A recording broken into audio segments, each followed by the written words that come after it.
Halo semuanya, kami dari kelompok 6 kelas 2 MNPA yang beranggotakan saya sendiri, Fernanda Yeronika, Gladys Kristiani, Melisa, Pradino Kusumo, dan Ferliana Elzagi akan mempresentasikan mengenai hasil analisis untuk memenuhi proyek ujian tengah semester mata kuliah Inovasi Jasa dan Pemasaran dan Manajemen Perubahan. Pertama-tama, saya akan menjelaskan tentang mitra yang kami pilih untuk dilakukan analisis, yaitu UMKM Epok-Epok Ana. Epok-Epok Ana merupakan salah satu usaha epok-epok yang terkenal di daerah Bengkong, Kota Batam. Kue epok-epok biasanya dijual untuk dinikmati saat sarapan pagi. Namun, Epok-Epok Ana juga menyediakan epok-epok sebagai camilan di sore hari. Ibu Ruzana atau yang sering disapa Ibu Ana, pemilik dari Epok-Epok Ana mengatakan bahwa epok-epok sangat tepat untuk dijadikan camilan sore karena rasanya yang gurih dengan isian yang khas. Epok-Epok Ana sudah memiliki 24 karyawan dengan bagiannya masing-masing. Usaha Ibu Ana ini terbilang sukses. Bahkan saat pandemi pun ia tetap bertahan dengan berjualan epok-epok. Rata-rata omset epok-epok Ana selama 6 bulan terakhir ini adalah sekitar 205 juta rupiah per bulan. Selanjutnya saya akan menjelaskan tentang flower of service dari UMKM Epok-Epok Ana. Yang pertama adalah core product. Core product adalah bagian utama yang memberi manfaat dan solusi utama yang dicari oleh pelanggan. Core product dari Epok-Epok Ana adalah keterjangkauan harga dan cita rasa yang enak saat konsumen membeli produk dari Epok-Epok Ana. Penerapan dari konsep flower of service pada usaha Epok-Epok Ana cukup baik, namun masih ada beberapa yang harus diperbaiki dan ditingkatkan lagi. Pada Facilitating Supplementary Elements, kategori Information, para pelanggan Epok-Epok Ana dapat memperoleh informasi mengenai ketersediaan produk mereka melalui telepon atau melalui aplikasi WhatsApp. Namun sebagian besar pelanggan setia Epok-Epok Ana lebih memilih untuk datang langsung ke toko. Untuk order taking, Epok-Epok Ana menyediakan layanan pesan atau order melalui WhatsApp, di mana ini dapat dimanfaatkan oleh konsumen yang tidak bisa datang ke toko. Mereka bisa melakukan sistem order pickup, yaitu konsumen bisa memesan produk sesuai keinginan mereka terlebih dahulu, kemudian datang untuk mengambil pesanan tersebut. Cara ini akan menghemat waktu konsumen sehingga tidak perlu mengantri apabila tiba di toko. Sedangkan untuk billing and payment sendiri, Epok-Epok Ana menyediakan tagihan serta pembayaran secara tunai maupun non-tunai. Konsumen yang memesan melalui WhatsApp akan dikirimkan tagihan melalui chat dan membayar dengan sistem COD.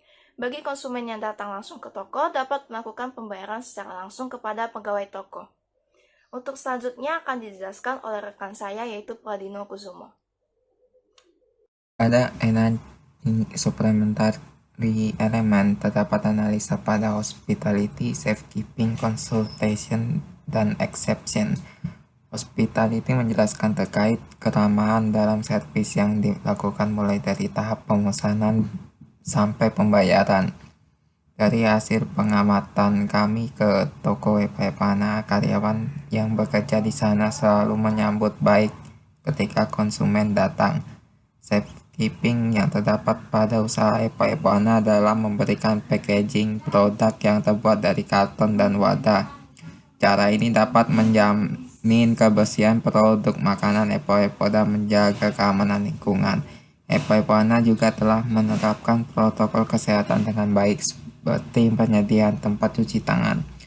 Konsultasi diterapkan saat ketika ada konsumen yang pertama kali membeli produk Epok-Epok Ana bisa bertanya mengenai jenis produk yang paling disukai dan diminati. Atau bisa juga berkonsultasi jika ingin memesan Epok-Epok Ana dalam jumlah yang banyak. Exception merupakan hal-hal yang terjadi di luar proses rutin usaha tersebut, yaitu memesan produk secara khusus di luar jenis produk yang tersedia untuk keperluan acara atau semacamnya. New service development. Beberapa hal yang perlu ditingkatkan lagi dari Epok-Epok Ana menurut pendapat kami adalah sebagai berikut. Yang pertama adalah price. Di Epok-Epok Ana, harga yang ditawarkan kepada konsumen mereka sudah sesuai dan sangat terjangkau bagi semua kalangan konsumen. Kenaikan harga tidak diperlukan mengingat harga bahan baku pembuatan epok-epok di pasaran cukup stabil. Yang kedua, place. Karena toko Epo-Epo Ana ini hanya memiliki satu outlet yaitu di Bengkong, maka bagi konsumen yang tinggal di luar daerah tersebut tidak bisa membeli kue Epo-Epo. Maka dari itu kami menyarankan untuk membuka cabang di daerah yang ramai seperti Batu Haji, Sekupang, dan daerah Batam lainnya. Outlet yang berada di Bengkong sudah terdaftar di Google Maps sehingga dapat mempermudah konsumen untuk menemukannya. Yang ketiga ada promotion and communication. Kami menyarankan Epo-Epo Ana untuk mengembangkan sosial media mereka akan lebih inovatif dan menarik. Mereka bisa juga menggunakan konten yang bersifat edukasi serta mempromosikan produk-produk yang tersedia. Yang keempat, people. Karyawan yang bekerja di Epo-Epo Ana sangat banyak dan sebagian besar adalah ibu rumah tangga yang ingin mendapat uang tambahan untuk memenuhi kebutuhan sehari-hari keluarga mereka. Ibu Ana sebagai pemilik usaha sangat memperhatikan para karyawan dengan baik.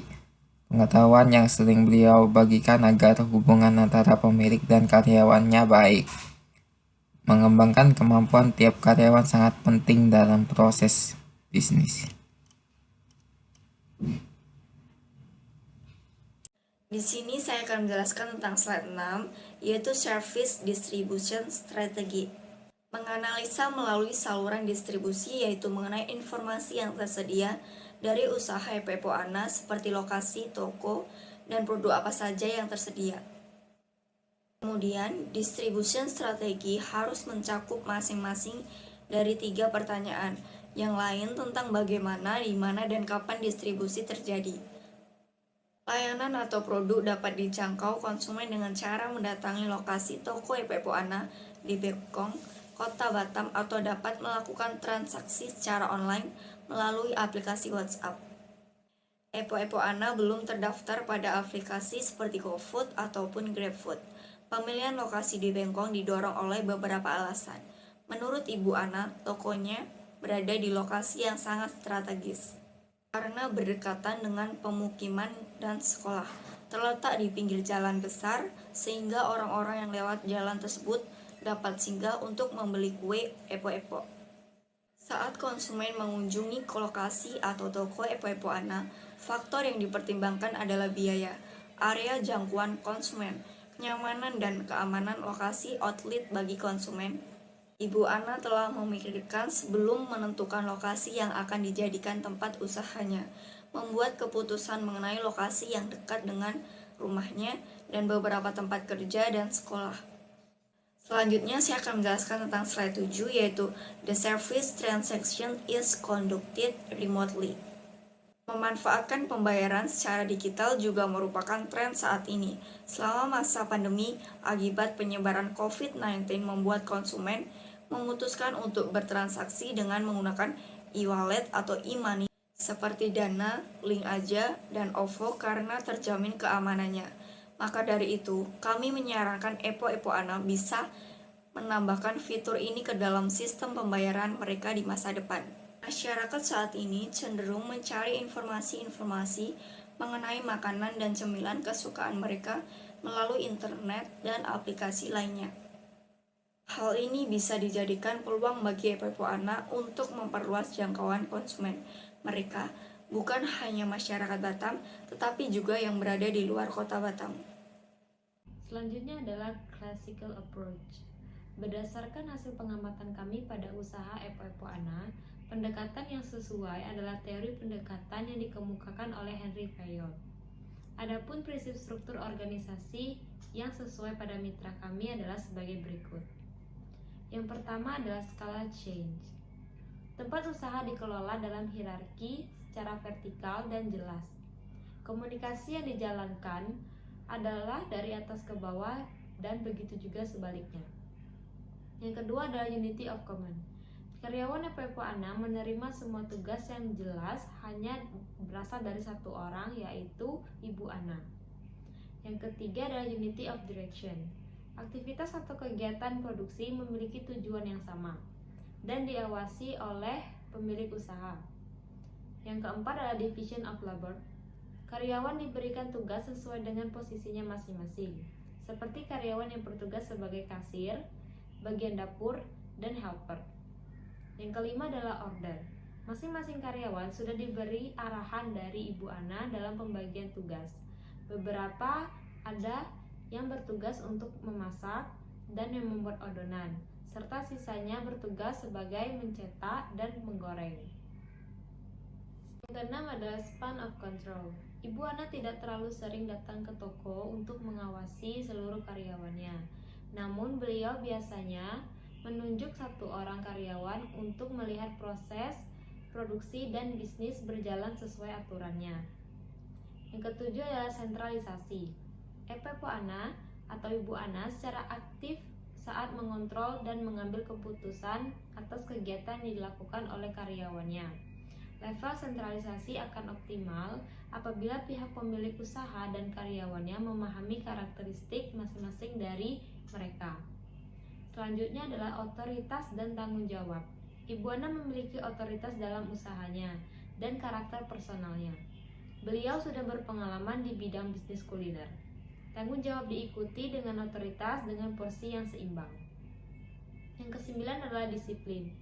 Kami mengamati bahwa seluruh karyawan patuh kepada aturan yang berlaku dan kepada atasan mereka. Yang ke-10, remuneration of personnel. Tidak terlalu sering, namun Ibu Ana pernah memberikan penghargaan atas pekerjaan dan kinerja karyawannya, dengan memberikan bonus apabila ada peningkatan penjualan pada saat itu. Selanjutnya, equity. Pemberian upah yang adil, tidak ada unsur pemerasan yang terjadi. Maka dari itu, karyawan di sana sangat fokus pada pekerjaan dan tugas mereka masing-masing. Selanjutnya, tenure stability. Selain bonus, penghargaan lain yang diberikan kepada karyawannya yang rajin dan bekerja dengan baik biasanya akan mendapat pujian dari Ibu Ana. Selanjutnya, subordinasi dari keinginan individu kepada keinginan umum. Tentunya para karyawan EPPO Ana sangat mementingkan tujuan dari tempat kerja mereka dan tidak membawa masalah pribadi mereka saat sedang bekerja. Selanjutnya adalah inisiatif. Ibu Ana sebagai atasan terus menilai dan mengarahkan bawahannya untuk bersungguh-sungguh dan tekun dalam bekerja. Dan yang terakhir adalah esprit de corps. Sesuai dengan prinsip all for one and one for all, Ibu Ana mengharapkan para karyawannya memiliki semangat yang tinggi dalam bekerja bersamanya. Dan tidak ada permasalahan apapun baik di antara karyawan dengan atasan maupun sesama karyawan itu sendiri. Next adalah 8-step change model. Kami mendesain change management strategi pada EPPO Ana Batam menggunakan 8 steps to successful change. Yang pertama adalah create urgency.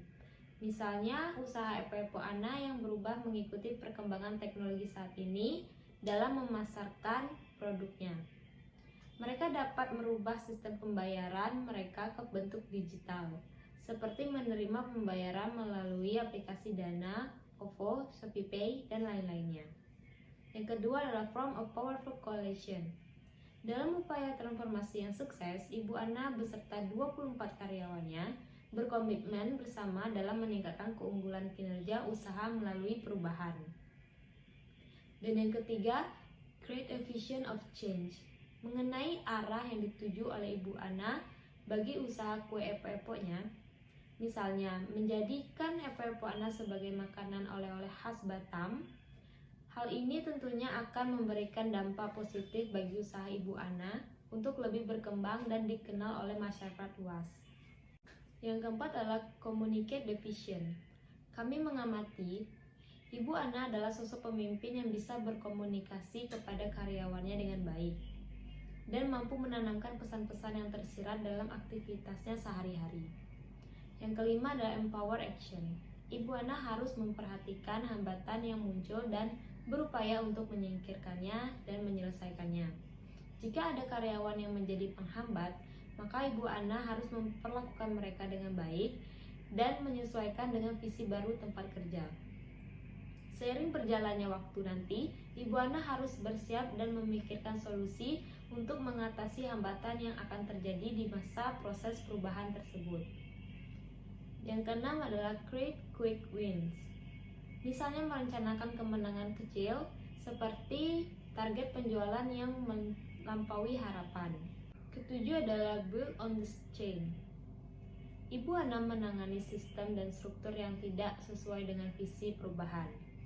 Ibu Ana menilai kepada kualitas sumber daya manusia yang dimilikinya, tentang siapa yang dipekerjakan, siapa yang dipromosikan, dan bagaimana cara Ibu Ana untuk meningkatkan kualitas daripada seluruh karyawannya.